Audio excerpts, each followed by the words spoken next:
Have you ever paused to question who you truly are beneath the layers of societal conditioning? Life, in its myriad forms and experiences, is a journey of discovery, of understanding, of unraveling the mystery that is you. But how often do we pause to ask ourselves, who am I really? Not the roles we play, not the masks we wear, not the expectations we strive to meet, but the raw, unfiltered essence of our being. Society, with its set norms and expectations, often acts like a painter, coloring us with layers upon layers of conditioning. We become like onions, each layer representing a role, a norm, a societal expectation that we conform to.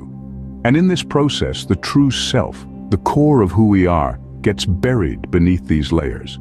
The real question then becomes, how do we peel away these layers?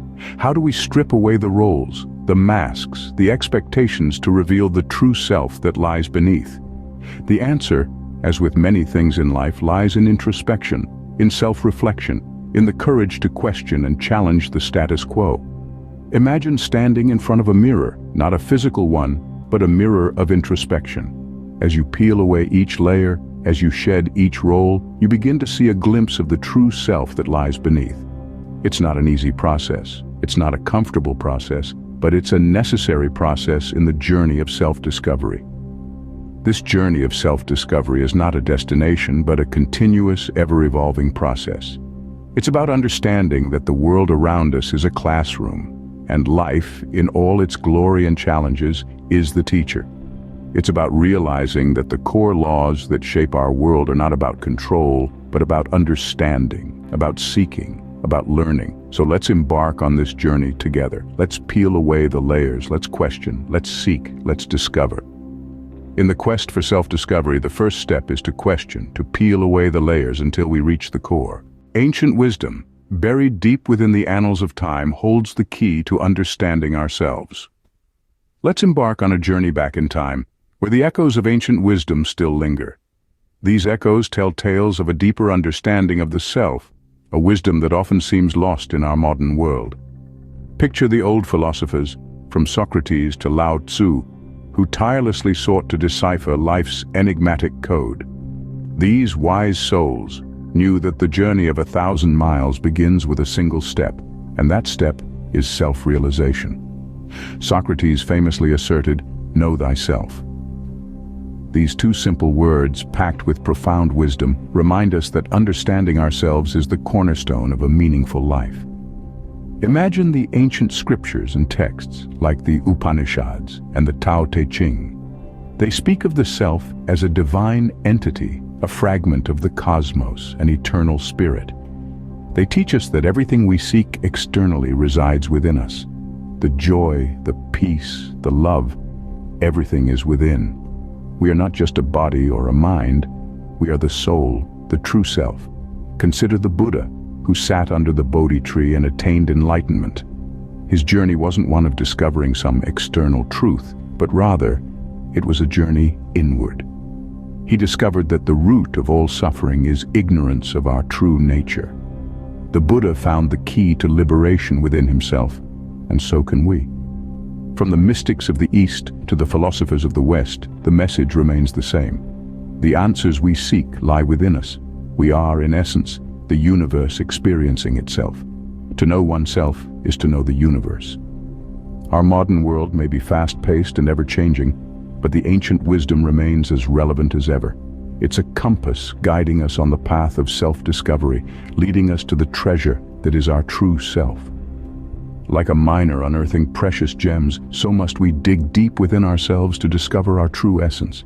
Life, in its cyclical patterns, offers us a classroom for learning and understanding ourselves. The world we live in is a vast, intricate tapestry of patterns. These patterns permeate every aspect of our existence, from the changing seasons to the rise and fall of civilizations. They're in the rhythm of our breath, the beat of our hearts, and even in the way we fall in love. By paying attention to these patterns, we can glean important insights into who we really are. Consider the river, a perfect embodiment of life's patterns. It begins as a tiny stream, flows into a mighty river, and ultimately returns to the source, the ocean. It's a journey that repeats itself, over and over again, much like our own lives. We begin as innocent children, grow into adults, and eventually return to the innocence of our childhood in our later years. Now consider the lessons that the river provides. Even as it flows, it is never the same water, and yet it remains the river. This teaches us the beauty of change and continuity, the dance between becoming and being. It shows us that we too are constantly changing and evolving, and yet at our core we remain the same. We are the same consciousness, the same energy, the same love. The river also teaches us about resilience. No matter what obstacles it encounters, it finds a way around, over, or through them. It doesn't resist the boulders, it flows around them. When it meets a cliff, it becomes a waterfall. It teaches us that resistance is futile, that acceptance and adaptability are keys to overcoming life's challenges. The river is but one example of life's patterns. They are everywhere, in every moment, waiting to be observed, understood, and learned from. They hold the keys to self-discovery and self-realization. They show us that life is not a random series of events, but a beautiful, intricate dance of patterns and cycles. By observing and understanding life's patterns, we unravel the threads that weave the fabric of our being. In the mirror of self-reflection, we find the honesty that reveals our true selves. This statement carries a profound truth that we often overlook in the hustle and bustle of life. Self-reflection is a powerful tool, a mirror that presents us with the stark reality of who we are, not who we pretend to be or who we want others to believe we are. Let's consider the tale of a man who, like many of us, hides his true self behind a mask. Day in, day out, he dons this mask, portraying a character far removed from his authentic self. His mask is a shield, a facade that conceals his fears, insecurities, and vulnerabilities. But every night when he gazes into the mirror, the mask fades, and he confronts his true face, the face that he's been running from. This is the honesty of self-reflection, the brutal yet liberating truth that comes with truly seeing ourselves. The man's nightly rendezvous with his reflection forces him to confront his reality. It's in these moments, away from the world's prying eyes, that he starts to understand his true self.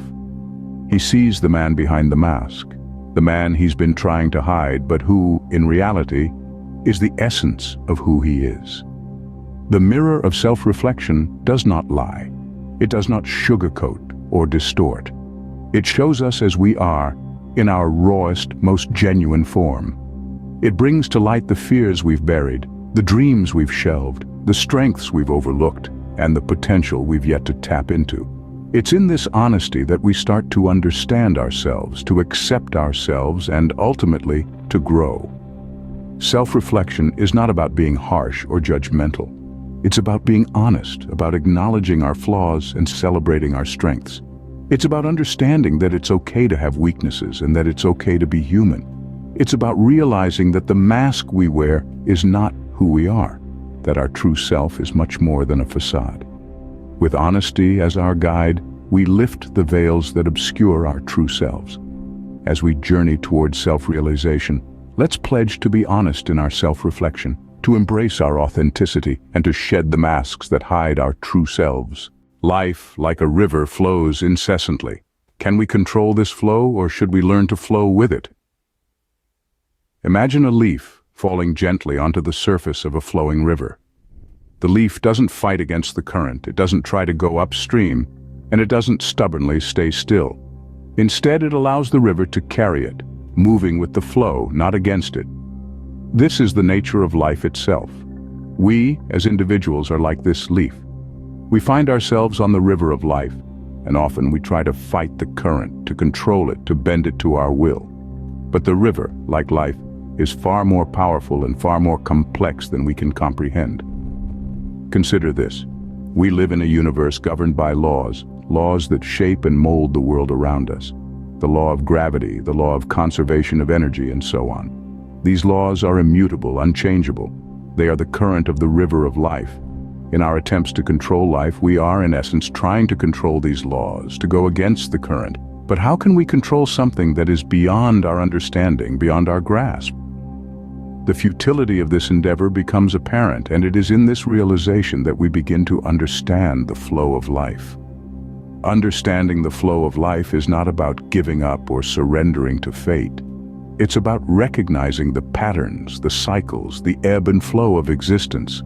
It's about understanding that we are part of a grand design, a cosmic dance that has been going on for billions of years. When we stop trying to control life, we start flowing with it. We become like the leaf on the river, moving with the current, not against it. And it is in this movement, this dance with life, that we begin to realize who we truly are. In understanding the flow of life, we find ourselves, our place in this grand design, and realize who we truly are.